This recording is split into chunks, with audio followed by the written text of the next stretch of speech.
لا اقسم بہذا البلد، مجھے اس شہر کی قسم ہے، اے میرے محبوب مجھے اس شہر کی قسم ہے۔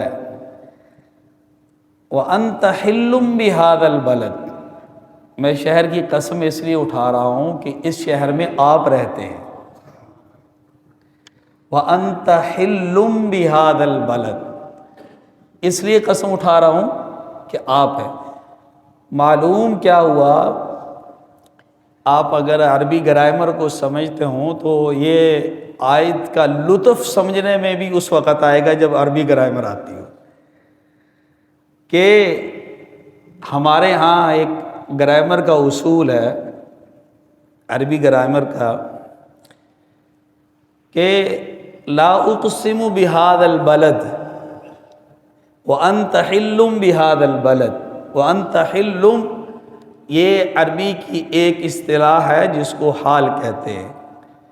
لا اقسم بہذا البلد یہ ذو الحال ہے، تو حال قید ہوتا ہے، متصل ہوتا ہے، کنیکٹڈ ہوتا ہے ذو الحال کے ساتھ۔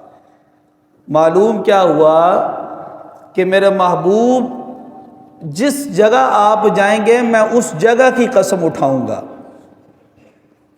آپ مکہ میں ہیں تو میں مکہ کی قسم اٹھا رہا ہوں کیونکہ آپ ہیں۔ اگر آپ مکہ مکرمہ سے نکل کے مدینہ میں جاتے ہیں تو وہ مدینہ منورہ بن جائے گا، نور سے بھر دوں گا میں۔ تو معلوم کیا ہوا کہ قسم کا تعلق آپ کی شخصیت کے ساتھ ہے۔ یوں آپ مثال میں یہ دیتا ہوں آپ کو، ایک ہیرا ہو 10 کروڑ روپے کا، اگر اس ہیرے کو تجوری میں رکھ دیں تو وہ تجوری کی قیمت کیا ہوگی؟ 10 کروڑ روپے۔ اگر اسی ہیرے کو آپ کسی انگوٹھی کے ساتھ لگا دیں تو وہ انگوٹھی کی قیمت کتنی ہوگی؟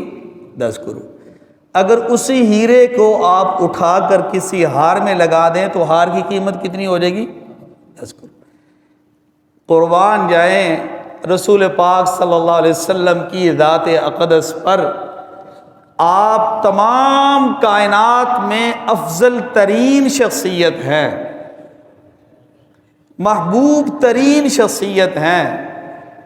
رسول پاک صلی اللہ علیہ وسلم اگر آسمانوں پہ تشریف لے کر گئے تو اللہ نے آسمانوں کو افضل بنا دیا۔ آپ زمین پہ تشریف لے کر آئے تو آپ نے زمین کا وہ حصہ تمام زمینوں سے افضل ترین بنا دیا۔ اگر آپ احد میں تشریف لے کر گئے تو احد کو افضل بنا دیا، بدر میں گئے تو بدر کو افضل بنا دیا، آپ غار ثور میں تشریف لے کر گئے تو غار ثور کو افضل بنا دیا، آپ حرا میں گئے تو حرا کو افضل بنا دیا۔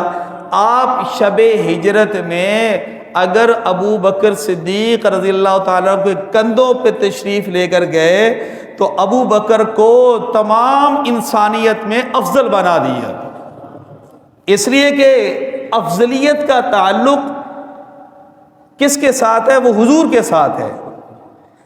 اگر آپ اپنا سر مبارک اما عائشہ صدیقہ رضی اللہ تعالیٰ کے زانوں پہ رکھ کر آپ لیٹتے ہیں تو اما عائشہ کو بھی اللہ نے افضل ترین ماؤں میں سے ماں بنا دیا، اس لیے کہ افضلیت کا تعلق حضور پاک صلی اللہ علیہ وسلم کے ساتھ ہے۔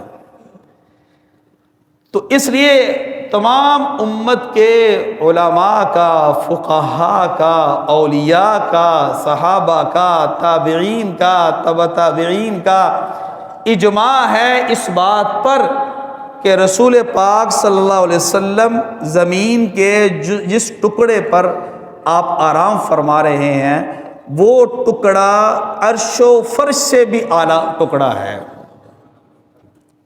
اس لیے کہ وہ ٹکڑے کا تعلق آپ کے جسد اطہر کے ساتھ ہے، وہ مس کیا ہوا ہے۔